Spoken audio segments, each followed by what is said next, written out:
ನಮಸ್ಕಾರ.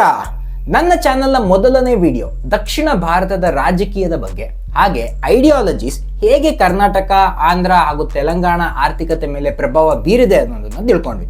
ಈ ವಿಡಿಯೋನಲ್ಲಿ ನಾವು ತಮಿಳುನಾಡಿನ ರಾಜಕೀಯದ ಬಗ್ಗೆ ಮತ್ತೆ ಅದರ ಆರ್ಥಿಕತೆಯ ಕಡೆ ಗಮನ ಕೊಡೋಣ. ಹಾಗೆ ಅನ್ನಮಲೈ ಅವರು ಸತತ 5 ವರ್ಷಗಳಿಂದ ಅಲ್ಲಿ ರಾಜಕೀಯ ಬದಲಾವಣೆ ಮಾಡೋಕ್ಕೆ ಪ್ರಯತ್ನ ಪಡ್ತಿದ್ದಾರೆ. ಎಷ್ಟರ ಮಟ್ಟಿಗೆ ಯಶಸ್ಸು ಪಡೆದಿದ್ದಾರೆ, ಹಾಗೆ ಅನ್ನಮಲೈ ಅವರ ದೃಷ್ಟಿಕೋನ ತಮಿಳುನಾಡಿನ ಸಾಮಾಜಿಕ ಹಾಗೆ ಆರ್ಥಿಕ ಪರಿಸ್ಥಿತಿಯನ್ನು ಸುಧಾರಿಸುತ್ತಾ, ಈ ಎಲ್ಲ ವಿಷಯಗಳನ್ನ ಈ ನನ್ನ ವಿಡಿಯೋದಲ್ಲಿ ಹೇಳುವಂತ ಪ್ರಯತ್ನ ಪಡ್ತೀನಿ. ದಯವಿಟ್ಟು ಕೊನೆ ತನಕ ನೋಡಿ. ತಮಿಳುನಾಡು ಭಾರತದ 2ನೇ ಶ್ರೀಮಂತ ರಾಜ್ಯ. $378 ಬಿಲಿಯನ್ ಜೊತೆ ಭಾರತದ GDPಗೆ 8.08% ಕಾಂಟ್ರಿಬ್ಯೂಟ್ ಮಾಡುತ್ತೆ. ಇಲ್ಲಿ ಡೆಟ್ರಾಯ್ಟ್ ಆಫ್ ಏಷ್ಯಾ ಚೆನ್ನೈ ಇದೆ. ವಿಂಡ್ ಎನರ್ಜಿನಲ್ಲಿ ತಮಿಳುನಾಡು ಟಾಪ್ 3 ನಲ್ಲಿ ಬರುತ್ತೆ. ಎಲೆಕ್ಟ್ರಾನಿಕ್ಸ್ ಎಕ್ಸ್ಪೋರ್ಟ್ಸ್ನಲ್ಲಿ 32% ತಮಿಳುನಾಡಿಂದನೇ ಆಗುತ್ತೆ. ಭಾರತದ 15.8% ಇಂಡಸ್ಟ್ರಿ ತಮಿಳುನಾಡಲ್ಲೇ ಇದೆ. TVS, MRF, ಹ್ಯುಂಡೈ, ಶೆಲ್ ತರ ದೊಡ್ಡ ದೊಡ್ಡ ಇಂಡಸ್ಟ್ರೀಸ್ ಇದೆ. ಲಾಜಿಸ್ಟಿಕ್ಸ್ ಇನ್ಫ್ರಾಸ್ಟ್ರಕ್ಚರ್ನಲ್ಲೂ Tamil Nadu number 1. High qualities road connectivity ಇದೆ. ಭಾರತದಲ್ಲಿ 2nd ಲಾರ್ಜೆಸ್ಟ್ ಕೋಸ್ಟಲ್ ಲೈನ್ ಈ ರಾಜ್ಯದಲ್ಲೇ ಇರೋದ್ರಿಂದ ಇದನ್ನ ಚೆನ್ನಾಗಿ ಯುಟಿಲೈಸ್ ಮಾಡ್ಕೊಂಡಿದ್ದಾರೆ. ಸೀ ಪೋರ್ಟ್ಸ್ ಬಹಳಷ್ಟಿದೆ ತಮಿಳುನಾಡಲ್ಲಿ. ಇಡೀ ದೇಶದಲ್ಲೇ 2nd largest container handling port ಕೂಡ ಇಲ್ಲೇ ಇದೆ. ಇಲ್ಲಿ ಉತ್ಪಾದನೆ, ಆಮದು ಹಾಗೆ ರಫ್ತು ಹೆಚ್ಚಾಗಿರುತ್ತೆ. ಏಕೆಂದ್ರೆ ಈ ಪಾಯಿಂಟ್ ಇಂದ ಇಂಡೋನೇಷ್ಯಾ ಮತ್ತೆ ಮಲೇಷ್ಯಾ ಹತ್ರ ಆಗುತ್ತೆ. ಎಲ್ಲದಕ್ಕಿಂತ ಮುಖ್ಯ ತಮಿಳುನಾಡಿನ ಶಕ್ತಿ ಇಂಡಸ್ಟ್ರಿಯಲ್ ಕ್ಲಸ್ಟರ್ಸ್.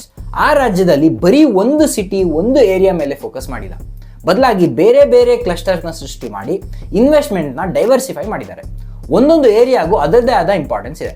ಉದಾಹರಣೆಗೆ ಚೆನ್ನೈ ಆಟೋಮೊಬೈಲ್ಗೆ ಫೇಮಸ್, ವೇಲೂರ್ ಲೆದರ್ ಫ್ಯಾಕ್ಟರೀಸ್ಗೆ ಫೇಮಸ್, ಎರೋಡ್ ಸ್ಟೀಲ್ ಮತ್ತೆ power looms, Madurai Coimbatore textile ಮತ್ತೆ IT, ಶಿವಕಾಶಿ ಫೈರ್ ವರ್ಕ್ಸ್.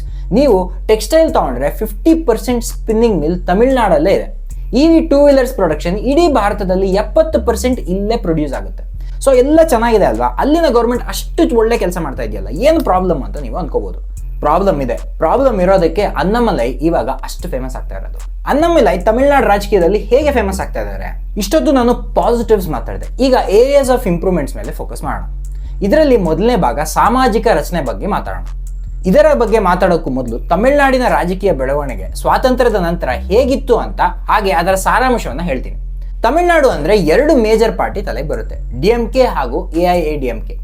ಈ 2 ಪಾರ್ಟಿಯ ಪಿಲ್ಲರ್ ಒಬ್ಬ ವ್ಯಕ್ತಿ, EVR ಏರೋಡು ವೆಂಕಟಪ್ಪ ರಾಮಸ್ವಾಮಿ. 1950-60s ನಲ್ಲಿ ತಮಿಳುನಾಡಲ್ಲಿ ಕ್ಯಾಸ್ಟ್ ಡಿಸ್ಕ್ರಿಮಿನೇಷನ್ ಜಾಸ್ತಿ ಆಗೋದು. ಇದರ ವಿರುದ್ಧ ಹೋರಾಡಕ್ಕೆ EVR ಜಸ್ಟಿಸ್ ಪಾರ್ಟಿನ ಸ್ಥಾಪಿಸಿದ್ರು. ಎಲೆಕ್ಷನ್ ನಿಂತರು, ಸೋತ್ರು. ಸೊ ಪಾಲಿಟಿಕ್ಸ್ ಬೇಡ ಅಂತ ದ್ರಾವಿಡರ್ ಕಜಗಂನ ಸ್ಥಾಪಿಸಿದ್ರು. ಅದರ ಮುಖ್ಯ ಉದ್ದೇಶ ಅಧಿಕಾರ ಆಗಿರಲಿಲ್ಲ, ಬದಲಿಗೆ ಸಾಮಾಜಿಕವಾಗಿ ಯಾವ ರೀತಿ ನ್ಯಾಯ ಕೊಡಿಸ್ಬೇಕು ಅನ್ನೋದು ಅವರ ಉದ್ದೇಶ ಆಗಿತ್ತು. ಆದ್ರೆ CN ಅಣ್ಣಾದೊರೈಗೆ ಬೇರೆ ಪ್ಲಾನ್ಸ್ ಇತ್ತು. ದ್ರಾವಿಡ ಕಜಗಂ ಇಂದ ಸಪರೇಟ್ ಆಗಿ ದ್ರಾವಿಡ ಮುನ್ನೇತ್ರ ಕಜಗಂ ಅಂತ ಪೊಲಿಟಿಕಲ್ ಪಾರ್ಟಿನ ಸ್ಥಾಪಿಸಿದ್ರು.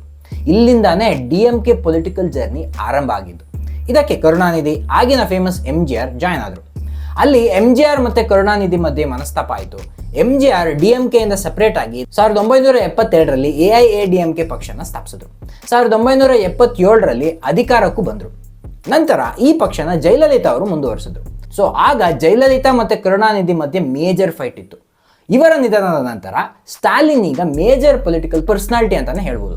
ಸೊ ತಮಿಳುನಾಡಲ್ಲಿ famous political personalities MGR, Karunanidhi, Jayalalithaa, Stalin. ಇವಾಗ ಇದರ ಜೊತೆ ಇನ್ನೊಂದು ಪಾಪ್ಯುಲರ್ ಫೇಸ್ ಆಡ್ ಆಗ್ತಿದೆ, ಅವರೇ ಅನ್ನಮಲೈ. ಅನ್ನಮಲೈ ಅವರು ತಮಿಳುನಾಡಲ್ಲಿ ಯಾಕೆ ಪಾಪ್ಯುಲರ್ ಆಗ್ತಾ ಇದ್ದಾರೆ? ಮೊದಲನೇ ರೀಸನ್ ಸಾಮಾಜಿಕ ಸಮಸ್ಯೆ.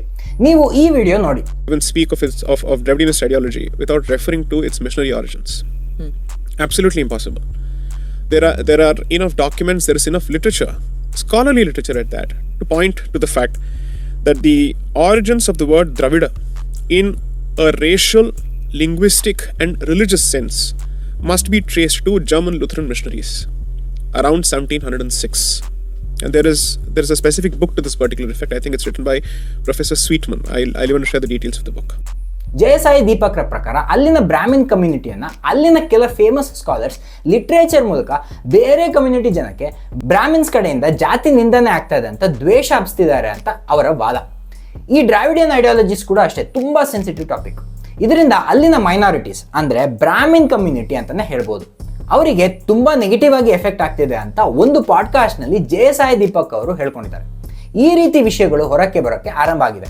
ಅದು ಫೇಮಸ್ ನ್ಯೂಸ್ ಚಾನೆಲ್ಸ್ ಪಾಡ್ಕಾಸ್ಟ್ ನಲ್ಲಿ ಹೊರಗೆ ಬರೋಕ್ಕೆ ಪ್ರಾರಂಭ ಆಗ್ತಿದೆ.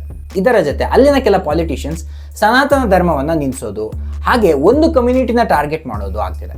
ಇದರಿಂದ ನೊಂದಿರೋ ಜನರು ಅಣ್ಣಾಮಲೈ ಅವರನ್ನ ಹೀರೋ ರೀತಿ ನೋಡ್ಲಿಕ್ಕೆ ಪ್ರಾರಂಭ ಮಾಡಿದ್ದಾರೆ. ಎರಡನೇ ಪಾಯಿಂಟ್, ಪಾಲಿಟಿಕ್ಸ್ ನಲ್ಲಿ ನೆಪೋಟಿಸಂ. ಅಲ್ಲಿನ DMK ಪಾರ್ಟಿನ ನೋಡೋದಾದ್ರೆ ಕರುಣಾನಿಧಿ CM ಆದ್ಮೇಲೆ ಆ ಪಕ್ಷದಲ್ಲಿ ಫ್ಯಾಮಿಲಿಯ ಡಾಮಿನೇಷನ್ ಜಾಸ್ತಿ ಇದೆ. ಅಲ್ಲಿ ಬೇರೆಯವರಿಗೆ ರಾಜಕೀಯದಲ್ಲಿ ಅವಕಾಶನೇ ಸಿಗ್ತಿಲ್ಲ ಅನ್ನೋದು ಒಂದು ಅಸ್ತ್ರ ಆಗಿದೆ ಬಿಜೆಪಿಗೆ. ಮೂರನೇದು, ಭ್ರಷ್ಟಾಚಾರ ಆರೋಪ. ಅಣ್ಣಾಮಲೈ ಅವರು DMK ಫೈಲ್ಸ್ ಅಂತ ಮೂವಿ ರೀತಿ ಪಾರ್ಟ್ 1 ಪಾರ್ಟ್ 2 ಅಂತ ರಿಲೀಸ್ ಮಾಡಿದ್ರು. ಇದು ರಿಲೀಸ್ ಆಗಿದ್ದಕ್ಕೆ ಸಂಚಲನ ಸೃಷ್ಟಿ ಆಯಿತು. ಹಾಗೆ ಕೆಲ ಮಿನಿಸ್ಟರ್ಸ್ ಕರಪ್ಷನ್ ಕೇಸ್ನಲ್ಲಿ ಜೈಲ್ಗೆ ಕೂಡ ಹೋದರು. ಸೆಂಥಿಲ್ ಬಾಲಾಜಿ, ಅಲ್ಲಿನ ಎಕ್ಸ್ ಟ್ರಾನ್ಸ್ಪೋರ್ಟೇಷನ್ ಮಿನಿಸ್ಟರ್, ಭ್ರಷ್ಟಾಚಾರ ಪ್ರಕರಣದಲ್ಲಿ ಜೈಲ್ಗೆ ಹೋಗಿ ಬೇಲ್ ಮೇಲೆ ಬಂದರು. ಅವರನ್ನ ಮತ್ತೆ ಮಿನಿಸ್ಟರ್ ಆಗಿ ಅಪಾಯಿಂಟ್ ಮಾಡಿದ್ರು. ಈ ಎಲ್ಲ ಇಶ್ಯೂಸ್ನ ಕೂಡ ಲಾಜಿಕಲ್ ಆಗಿ ಟ್ಯಾಕಲ್ ಮಾಡೋ ಮೂಲಕ ಅಣ್ಣಾಮಲೈ ಅವರ ಪಾಪ್ಯುಲಾರಿಟಿ ಅಲ್ಲಿ ದಿನೇ ದಿನೇ ಹೆಚ್ಚಾಗ್ತಾ ಇದೆ. ನಾಲ್ಕನೇ ಪಾಯಿಂಟ್, ಅಣ್ಣಾಮಲೈ ಅವರ ಪ್ರೊಫೈಲ್. ಯಾವುದೇ ರೀತಿಯ ರಾಜಕೀಯ ಹಿನ್ನೆಲೆ ಇಲ್ಲದೆ ಬರೀ ಅವರ ಪ್ರೊಫೈಲ್ ಮೂಲಕ ಜನರನ್ನ ಸೆಳೆತಿದ್ದಾರೆ ಕೆ ಅಣ್ಣಾಮಲೈ. ನಮ್ಮ ಕರ್ನಾಟಕದವರಿಗೆ ಅವರ ಬಗ್ಗೆ ಚೆನ್ನಾಗಿ ಗೊತ್ತು. ಕರ್ನಾಟಕದ ಸಿಂಗಮ್ ಅಂತಾನೆ ಪಾಪ್ಯುಲರ್ ಪಡ್ಕೊಂಡಿದ್ರು. ಗ್ರೌಂಡ್ ಲೆವೆಲ್ನಲ್ಲಿ ಜನರ ಸಮಸ್ಯೆಯನ್ನ IPS ಆಫೀಸರ್ ಆಗಿ ತುಂಬಾ ಎಫೆಕ್ಟಿವ್ ಆಗಿ ಹ್ಯಾಂಡಲ್ ಮಾಡಿದ್ರು. ಹಾಗೆ ಎಜುಕೇಷನ್ ವೈಸ್ IPS, IM-ನಲ್ಲಿ MBA ಮಾಡಿದ್ದಾರೆ, ಮತ್ತೆ ಇಂಜಿನಿಯರಿಂಗ್ ಆಗಿದೆ. ಇದರ ಜೊತೆ ಅವರು ಒಳ್ಳೆ ಒರೇಟರ್, ಹಾಗೆ ಆರ್ಥಿಕ ಹಾಗೂ ತಂತ್ರಜ್ಞಾನದ ಮೇಲೆ ಟೆಕ್ನಿಕಲ್ ನಾಲೆಜ್ ತುಂಬಾ ಇದೆ. ಐದನೇ ಪಾಯಿಂಟ್, ಆರ್ಥಿಕ ಸಮಸ್ಯೆಯ ಆರಂಭ. ಈಗ ನಾವು ಕರ್ನಾಟಕದ GDP ಕಾಂಟ್ರಿಬ್ಯೂಷನ್ ನೋಡೋಣ. $336 ಬಿಲಿಯನ್ ಇದೆ. ಆದರೆ ಪರ್ ಕ್ಯಾಪಿಟಲ್ ಇನ್ಕಮ್ಗೆ ಬಂದರೆ ಕರ್ನಾಟಕಕ್ಕಿಂತ ತಮಿಳುನಾಡು ಕಮ್ಮಿ ಇದೆ. ಅನ್ಎಂಪ್ಲಾಯ್ಮೆಂಟ್ ರೇಟ್ 4.51% ಇದೆ. ನ್ಯಾಷನಲ್ ಆವರೇಜ್ 7.8% ಇದೆ. ನ್ಯಾಷನಲ್ ಆವರೇಜ್ಗೆ ಕಂಪೇರ್ ಮಾಡಿದ್ರೆ ತಮಿಳುನಾಡಿನ ನಂಬರ್ಸ್ ಚೆನ್ನಾಗೇ ಇದೆ. ಆದರೆ ತಮಿಳುನಾಡಿಂದ ಹೈಯೆಸ್ಟ್ ನಂಬರ್ ಆಫ್ ಗ್ರಾಜ್ಯುಯೇಟ್ಸ್ ಬರ್ತಾರೆ. ಅದಕ್ಕೆ ಕಂಪೇರ್ ಮಾಡಿದ್ರೆ, ಹಾಗೆ ಅಂಡರ್ ಎಂಪ್ಲಾಯ್ಮೆಂಟ್ನ ಕನ್ಸಿಡರ್ ಮಾಡಿದ್ರೆ ಉದ್ಯೋಗದಲ್ಲಿ ತಮಿಳುನಾಡಿನ ಪರ್ಫಾರ್ಮೆನ್ಸ್ ಕಮ್ಮಿನೇ. ಕರ್ನಾಟಕಕ್ಕೆ ಹೋಲಿಸಿದ್ರೆ ನಮ್ಮ ರಾಜ್ಯದಲ್ಲಿ ಅನ್ಎಂಪ್ಲಾಯ್ಮೆಂಟ್ ರೇಟ್ 2.3% ಇದೆ. FDI ಇನ್ವೆಸ್ಟ್ಮೆಂಟ್ಗೆ ಬಂದರೂ ಅಷ್ಟೇ ತಮಿಳುನಾಡು ಮಹಾರಾಷ್ಟ್ರ, ತೆಲಂಗಾಣ, ಕರ್ನಾಟಕಕ್ಕೆ ಕಂಪೇರ್ ಮಾಡಿದ್ರೆ ಕಮ್ಮಿನೇ ಇದೆ. ಸ್ಲಮ್ಸ್ ಪರ್ಸೆಂಟೇಜ್ಗೆ ಬಂದರೂ ತಮಿಳುನಾಡಲ್ಲಿ 8.9% ಇದೆ. National average 5.4%. ಡೆಟ್ ಟು GDPಗೆ ಬಂದರೆ 26% ಇದೆ. ಅಂದರೆ ₹100 ಏನಾರು ದುಡಿದ್ರೆ ₹26 ಬರೀ ಸಾಲಕ್ಕೆ ಹೋಗ್ತಾ ಇದೆ. ಸೊ ಸಾಕಷ್ಟು ಪ್ರಾಬ್ಲಮ್ಸ್ ಶುರು ಆಗಿದೆ. ಅಣ್ಣಾಮಲೈ ಅವರ ಪ್ರಕಾರನೇ ಅಲ್ಲಿ ಲಾರ್ಜರ್ ದ್ಯಾನ್ ಲೈಫ್ ಲೀಡರ್ ಇಲ್ಲ.